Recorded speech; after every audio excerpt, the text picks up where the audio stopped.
गजपति जिला मोहना ब्लॉक चांदीपुर गाँव आरती साहू जुक्त 2 विज्ञान में 531 नंबर रखी ब्लॉक टॉपर होती। गजपति जिला नुआगढ़ गाँव शुभस्मिता साहू 548 रखी कृतित्व हासिल कर आरती बापा पंकज साहू जड़े साधारण टेलर मुंड गुंजिबा पाई घर खंडिए करि पारि नाहंती। झियो भल नंबर रखी पास होइतिबारु से अनेक मात्रा रे खुशी अछंती। शुभस्मिता भल नंबर रखितिबारु तांको यूपी स्कूल शिक्षक बापा भारी खुशी। एक्सपेक्टेशन तो 90 प्लस थिला किंतु 2% टू 2.5% कमी जाइए तथापि खुशी अच्छी जे कॉलेज रे टॉप करिछि। ए सबूर क्रेडिट जाए मोर पेरेंट्स मानन को कॉलेज रो टीचर मानन को एंड मते जे कोचिंग करथिले गाइड दोसले बंटी भाई एंड बबलू भाई तांको। बाबा टेलरिंग करती एंड मम्मी हाउस वाइफ अच्छी तो बाबा टेलरिंग रे ही मोर एजुकेशन फी घर अन्य फी से ही बहन करती। गवर्नमेंट को एति साहाଯ୍य मागियार अच्छे मोर एजुकेशन फी ऊपर से जदि कौन सी बंदोबस्त करते तो खुशी खुशी तो बहुत अच्छे। आउ झील मैट्रिक बेलू हेले आमर स्कूल रे से फास्ट होता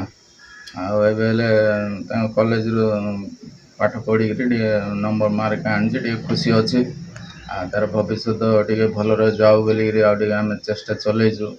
तो टेलरिंग काम कर दीर्घ 20 वर्ष है चांदीपुर आसिक मोर मोर तो घर बाड़ी ना जगह खंडे ना सरकार आशा जे मोर तो से संबल ना जदि सरकार जदि किसी अर्थ साहाय्य मिलता झील गोटे भल पोजिशन पाठ पढ़े भल चाकरी मिलता आम संबल अनुसार से भल लगी था।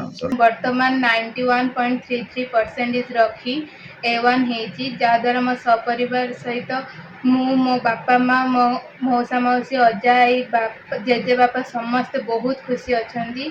मुझे निजको सदृढ़ करी निजर स्वप्न आड़े आग को बढ़ा को चेष्टा करुच्ची।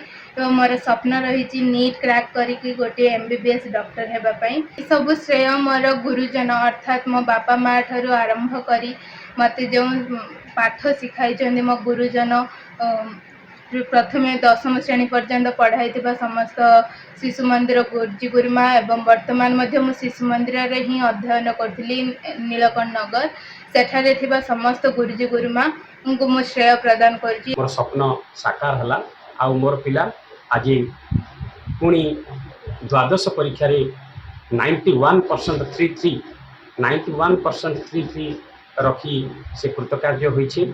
आउ तार परिश्रम को देखी आउ तार सफलता जो हासिल करछि आम बहुत खुशी।